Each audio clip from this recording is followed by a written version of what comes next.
Thank you, Mr. Chairman. Mr. Chairman, Ranking Member Teaberry, and members of the committee, my name is William Paul. I'm a partner with the law firm of Covington Burling LLP. I appear before you today on behalf of the Investment Company Institute. The ICI is the National Association of U.S. investment companies, which include mutual funds, closed-end funds, exchange-traded funds, and unit investment trusts. I also appear here today to discuss H.R. 4337, the Regulated Investment Company Modernization Act of 2009. This bill would modernize the tax rules for regulated investment companies, or RICs, to reflect numerous developments in recent years. As Mr. Fisher mentioned, the statutory provisions applicable to RICs have not been updated in any meaningful way since 1986, some 24 years ago. Indeed, some of the provisions in current law date back more than 60 years. The changes made by the bill would benefit millions of mutual fund investors by improving the efficiency of mutual fund investment structures, reducing disproportionate tax consequences for inadvertent errors, and minimizing the need for amended tax statements and amended tax returns. First, a little background on the tax rules that apply to RICs and their shareholders.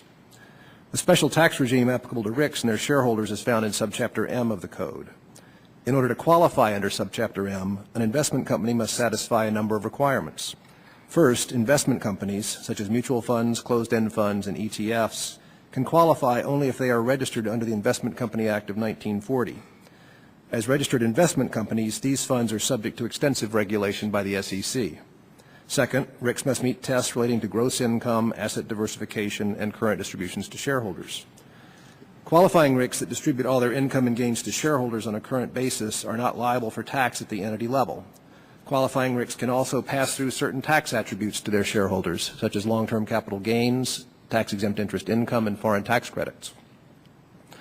The distribution requirements of Subchapter M are tied to the RIC's taxable year. In 1986, Congress adopted a separate and additional distribution requirement that is tied to the calendar year. Unfortunately, the rules that attempt to coordinate Subchapter M with the calendar year distribution requirements are incredibly complex and, as the industry has learned by experience, deficient in various respects. To round out the picture, I should note that RICs are corporations for federal income tax purposes, and thus they are subject to the provisions of Subchapter C of the Code.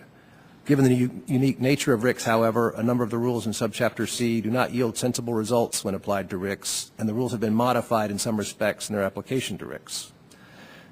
Now I'd like to provide a brief summary of some of the developments that have placed stress on the current tax rules that apply to RICs. One area that has seen significant evolution since the 1986 Act is the development of new investment structures in the fund industry.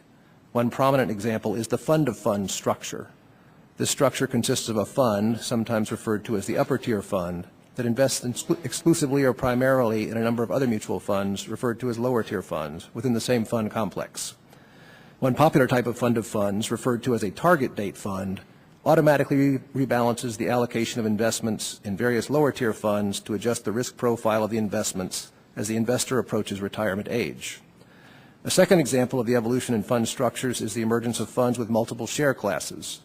Multiple class funds have a flexible capital structure that permits the fund to make its shares available through multiple distribution channels and to provide different services to various types of shareholders that have differing needs for services. In addition to new fund structures, there has also been an increase in the variety and sophistication of investment styles.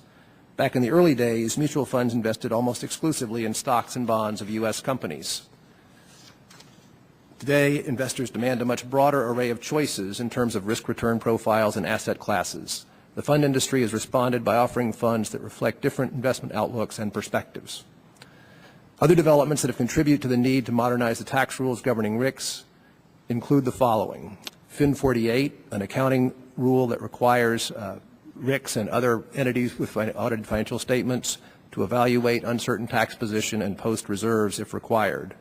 Given the lack of guidance on numerous aspects of the tax rules relating to RICs, FIN 48 has intensified the need for legislative clarification.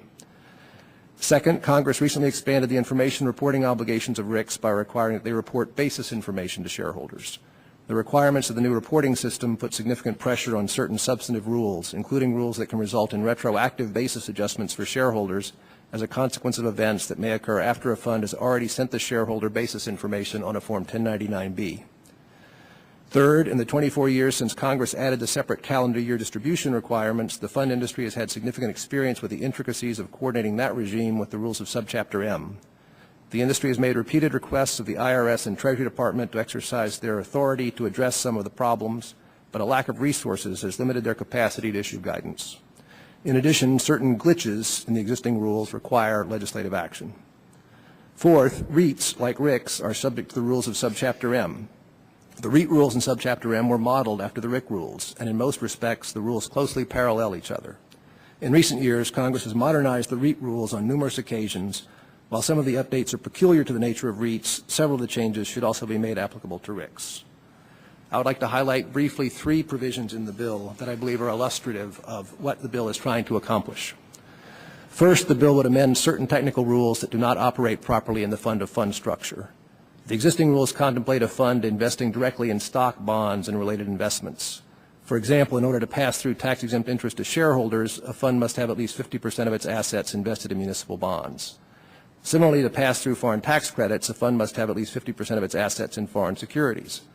Because a fund of funds does not invest directly in underlying municipal bonds or foreign securities, but rather in lower-tier funds that hold these assets, the investor in a fund of funds structure loses the benefit of these flow-through provisions. The bill would correct this defect. Second, the bill would provide relief for inadvertent failures of the RIC qualification tests.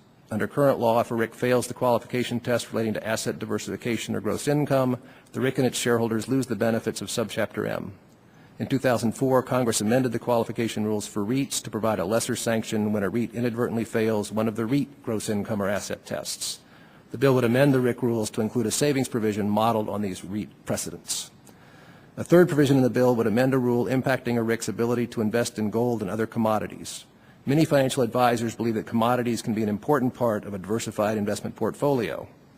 In order to offer investors the ability to include commodities as part of their overall investments, a number of RICs gain exposure to commodities indirectly through investments in so-called structured notes.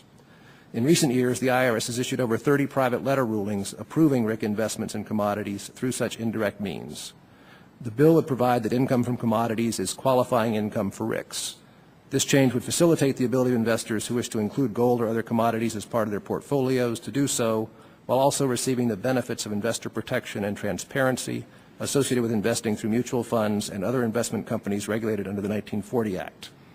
In closing, I would like to note that substantial effort has been made to keep the proposals in the bill non-controversial and to minimize the revenue impact of the bill.